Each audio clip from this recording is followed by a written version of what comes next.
சரிதான். மேல பாடு. நீயும் பதில் சொல்லு கேட்டு. ஓஹோ.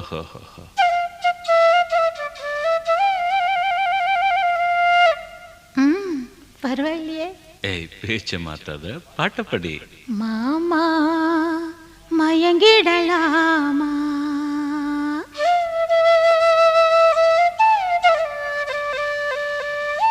ஒவ்வொரு குயில் சேவல பார்த்து படுக்குது